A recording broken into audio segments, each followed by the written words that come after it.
প্রিয় দর্শক আসসালামু আলাইকুম। দর্শক আপনাদের প্রীতি ও শুভেচ্ছা জানিয়ে শুরু করছি নতুন একটি ভিডিও।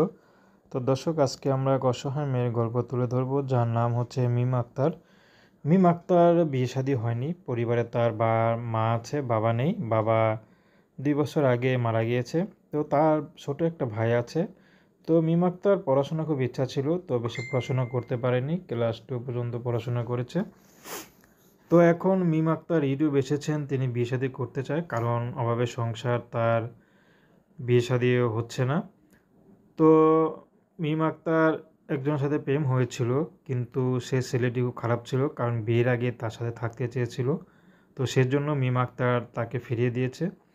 তো মিম আক্তার এখন চাচ্ছে যে আর প্রেম ভালোবাসা করবে না, সরাসরি বিয়ে শাদী করবে। যে তাকে ভালোবাসবে তার সাথে তিনি বিয়ে করবে, তার বয়স যেমনই হোক, সে বিবাহিত হোক, সমস্যা নেই। কারণ তার মা আছে, মা সেলাইয়ের কাজ করে, সেলাইয়ের কাজ করে যা ইনকাম করে তাতে তার সংসার চলে না।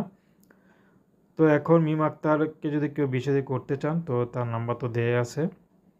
তো মিম আক্তার পড়াশোনার খুব ইচ্ছা ছিল ছোটোবেলায়, কিন্তু পড়াশোনা করতে পারেনি। এর জন্য মিম আক্তারের মনটা খুবই খারাপ থাকে মাঝে মধ্যে, যখন দেখে তার বান্ধবীরা পড়াশোনা করে বিভিন্ন কলেজে ভর্তি হয়েছে, কিন্তু মিম আক্তার পাচ্ছে না। তো এখন তার সে স্বপ্ন নেই, এখন স্বপ্ন একটাই, যদি ভালো একটা ছেলে পায় তাহলে বিয়ে শাদী করে ঘর সংসার করবে। আর কোনো মিম আক্তারের কোনো চাওয়া পাওয়া নেই। মিম আক্তার তেমন স্বপ্নও নেই যে অনেক বড় ঘরে বিয়ে হবে, ছোট ঘরে বিয়ে হলেও ডাল ভাত খেয়ে বেঁচে থাকতে পারলেই খুশি।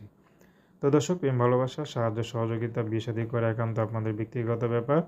তো আসুন আমরা 5 ওয়াক্ত নামাজ পড়ি, সর্বদা দেশের সেবা করি। আসসালামু আলাইকুম।